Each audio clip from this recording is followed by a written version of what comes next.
All right, guys. So I've been busy, working hard, working late last night, and I finally got a dev build of my app on my iPhone, which is pretty sick. Look at that app. So yeah, this is my app. I've been using it throughout the day to track my macros, and it's been great. Obviously, there's some things I need to work on, but other than that, it's been pretty solid experience. This is my first time ever working with like bundling on my Mac, like React Native code. So there was like some stuff that I had to figure out with that. Low key, a little more involved and not as straightforward as you would think to get a development build. But this is also just my first time touching anything iOS, so maybe it could just be me. But I'll probably put up a video just walking through how to compile React Native specifically, so then that way you can like have an app on your phone that doesn't require you to run like Expo on your MacBook or anything like that. So yeah, I'll probably put something up about that. But it was not as straightforward as I'd hoped, and it took me a little bit of researching and like perplexity searching. So yeah, it was an experience. But so I want to show you what I've been working on. And so obviously my code is just all online and you can review the code at your leisure. But I've been doing some using coderabbit with some PRs, and coderabbit has actually done something pretty cool that I'm really, really impressed by. So of course, it does the summaries, right? And that's like you get that for the free version and stuff like that. I think my subscription for CodeRabbit comes with like a 2 week free trial of the Pro plan, which I wasn't super stoked about.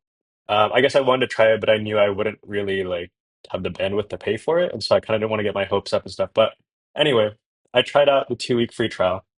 And so the summaries are nice, and this kind of talks about like, oh, what I did in like the PR.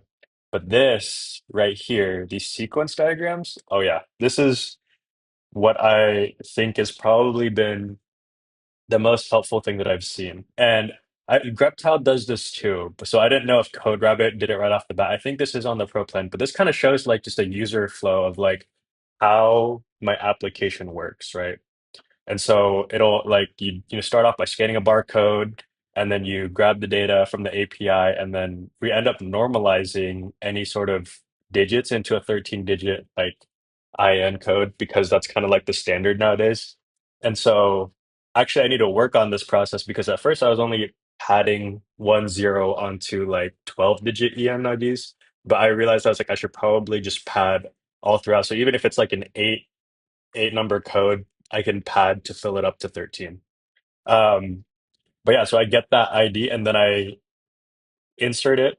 So if it doesn't exist, I'll go ahead and insert all of that information into the local SQLite database onto your phone. And if it does exist, then I'll just pull that information in. Right. And so then this way, basically, like if you go grocery shopping and you have some foods that you like frequent, pretty much, some foods that you just like, it's your main right now, that's all you eat, then what this will do is it'll make it so that it doesn't need to keep calling the API to get that information, and it'll just have that food locally stored and stuff like that. I'm going to be adding some more stuff to make it so that you can kind of edit the foods because the API that I'm using right now, it's free. And honestly, it's the best option out there, but I don't, it doesn't get all of the nutrition facts correct sometimes. And I can just go like into their own app and then update their database and then wait for it to prop all the way down to like the API endpoint that I'm hitting.